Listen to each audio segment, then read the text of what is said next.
नमस्कार साथियों, मैं आपका दोस्त धनराज जी फिर आपके लिए एक नई वीडियो लेकर आया हूँ। आज हमारे एक सब्सक्राइबर भाई मिस्टर अनिल कुमार जी ने पूछा है कि सर हमें डीहॉर्निंग करवानी चाहिए या नहीं करवानी चाहिए। और भी कमेंट आए थे और व्हाट्सएप पे भी 2-3 मैसेज आए थे मेरे पास। तो आज हम बात करते हैं कि हमें डीहॉर्निंग करवानी चाहिए या नहीं करवानी चाहिए इस टॉपिक पर। देखिए साथियों, ये समस्या हमारे देसी गायों में तो नहीं होती है, और ये देसी गायों में तो जो सींग होते हैं वो उनकी लक्षणों में सीमित होते हैं। लेकिन क्या होता है, जैसे हम बाहर से गाय लाते हैं, जैसे जर्सी गाय हो गई, होल्स्टीन हो गई, तो उनमें क्या होता है कि ये उनकी जो सुंदरता होती है उसको घटाते हैं। तो इसके लिए डीहॉर्निंग की जाती है उनमें।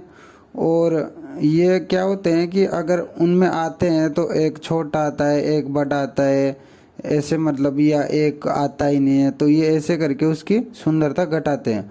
और दूसरी चीज़ है कि सींग काटने से क्या है, जो बाहर की गायें होती है उनका स्वभाव थोड़ा चेंज हो जाता है, थोड़ा सिंपल हो जाता है, या ऐसे बोले तो थोड़ी सींग काटने के बाद में या डीहॉर्निंग करने के बाद में थोड़ी सरल स्वभाव की हो जाती है।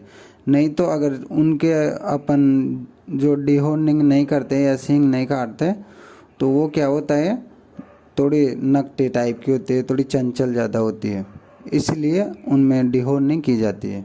और ये इसके पहलू है कि सींग काटने से या डीहॉर्निंग करने से गायों के स्वभाव में थोड़ी अपने आप ही सरलता आ जाती है।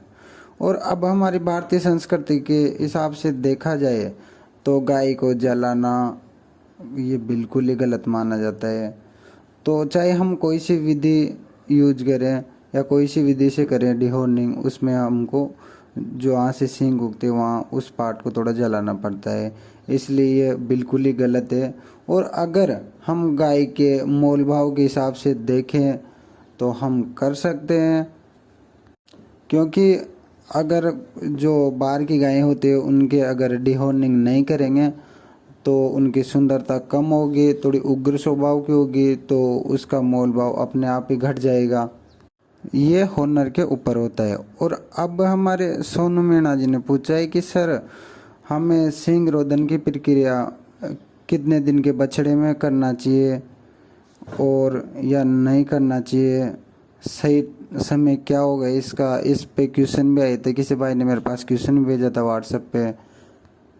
तो मैं आपको बताता हूँ दोस्तों कि सींग रोदन की जो सही टाइम क्या है। इस सींग रोदन का सबसे अच्छा टाइम होता है जब हमारी बछड़ी, गाय की जो बछड़ी होती है बियाने के बाद में, वो तब 20 से और 40 दिन के बीच में होती है। सबसे अच्छा, सबसे सेफ टाइम होता है 20 से और 40 दिन के बीच में।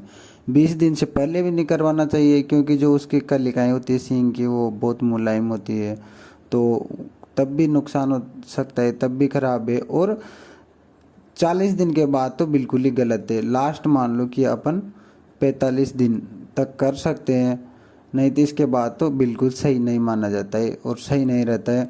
और अगर मान लो अपन को सींग रोदन करवाने हैं और किसी परिस्थिति में अपन को ज़्यादा टाइम निकल गया तो 2 महीने के बाद तो बिल्कुल भी नहीं। और भी मैं आपको कुछ बातें बताने जा रहा हूँ, उससे पहले अगर नए हो तो चैनल को कर दीजिए सब्सक्राइब और बेल आइकन को दबाना ना भूले, ताकि हमारी रोज़ाना आने वाली नई नई वीडियो आपको समय समय पर मिलती रहे। और दोस्तों, जैसे सींग रोदन या डीहॉर्निंग आपको 2 महीने बाद तो बिल्कुल भी नहीं करवाना चाहिए, नहीं तो आपको इसके बहुत सारे नुकसान भुगतने पड़ सकते हैं। ये बहुत भयंकर या बहुत डेंजर भी हो सकता है। और ये आप कोई से भी विधि से करो, लेकिन आपको 2 महीने बाद में ये सेफ नहीं माना जाता है। हमारे काऊ में मेनिंजाइटिस भी हो सकता है, कई प्रकार के इन्फेक्शन हो सकते हैं, कई तकलीफ उठानी पड़ सकती है, इसलिए सबसे सेफ 20 से और 40 दिन के बीच ही माना जाता है। और ये हमारी संस्कृति के हिसाब से तो वैसे गलत है, लेकिन ये हुनर के ऊपर है कि वो इसकी जो गाय की सुंदरता है या इसके मोल भाव के हिसाब से करा सकता है। कराना चाहे तो पशुपालक भाई, उसमें कोई दिक्कत नहीं है, लेकिन आप कोई सी विधि से करो जो सेफ टाइम है उसमें करो। और हमारी दी हुई जानकारी अच्छी लगी हो तो वीडियो को कर दीजिए लाइक और बेल आइकन को दबाना ना भूलें ताकि हमारे आने वाली वीडियो आपको समय समय पर मिलती रहे। धन्यवाद सभी दोस्तों या किसान साथियों, मिलते हैं अगले वीडियो में, तब तक के लिए बाय बाय।